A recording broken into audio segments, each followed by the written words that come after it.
Hey, what's up, Justin here, and what I wanted to talk about today is intelligence. So intelligence is a really interesting topic because some people might argue that there's no one type of intelligence, and that the more that you know, the more that you know that you know nothing. And on the other hand, some people might argue that there are 100%, just definitely, some people who are smarter than other people. Now, if we look at it in a way that it's not just us protecting our own self-image and our egos. For example, someone who's socially smart might look at someone who's book smart and say, that person's not street smart, they don't get it. Where someone who's book smart might look at someone who's socially smart and say, oh, that person's not book smart, they don't get it. But both sides are really just fragile egos trying to protect themselves. So a couple more sophisticated ways to look at intelligence might be some kind of self-discipline, some kind of enlightenment, and also a path to mastery where you might learn these universal truths and lessons when you go on that path. So self-discipline might look something like this. If someone who's a professor, and maybe they've got like 5 PhDs, whatever, if that person goes to McDonald's and gets 20 cheeseburgers and eats them and feels really bad because of it, they're not necessarily smart in that moment, despite what they have done in their past. So you can think of intelligence as decision making, because every single second, every single moment of every day, we're making decisions and we have to weigh up the options of different decisions, think about opportunity costs, and the decisions we make are really what's going to impact our lives. And you can look at that as one way of intelligence, so one way of thinking about intelligence.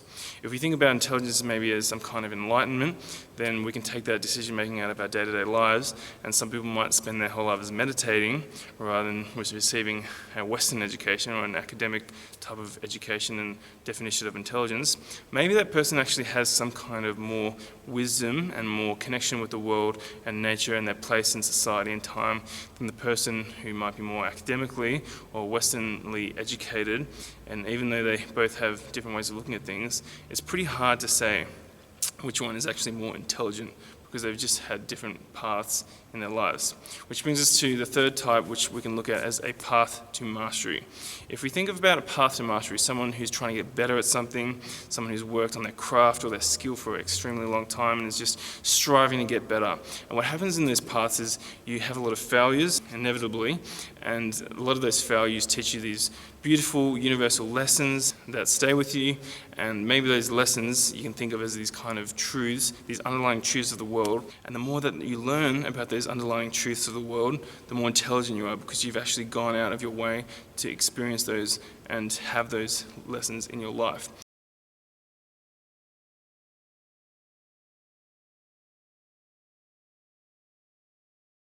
So those 3 definitions of intelligence really at the end of it come down to some kind of deep focus and engagement with the world. Someone who's intelligent just might not want to go on a path to mastery or discipline themselves, and they might just want to enjoy their lives, but they can still be extremely intelligent. So intelligence, in my opinion, comes down to creativity and ethics. Someone who's a 6-year-old kid might have the same level of creativity, and does have the same level of creativity as someone who's a lot older, just in the way that they walk and the way that they interact with people and the way that they express themselves. So I'll give you an example of this.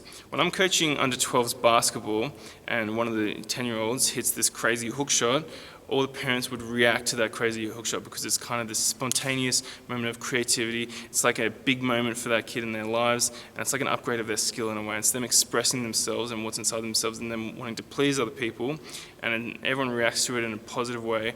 Everyone's smiling. It's a really big moment for them. Someone who's a lot older, who's like, I can hit that hook shot, and just does it, no one really cares because they can already do it, right?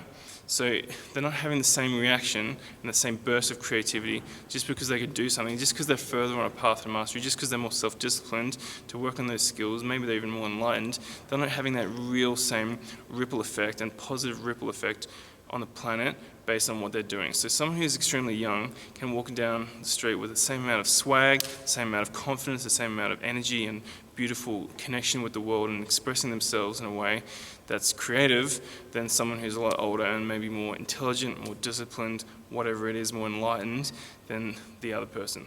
And the thing about this is, if you have that one moment of powerful self-discovery in your life, and that thing that you've learned, that thing actually applies to everyone. It doesn't apply just to you and your selfish little consciousness or whatever it is.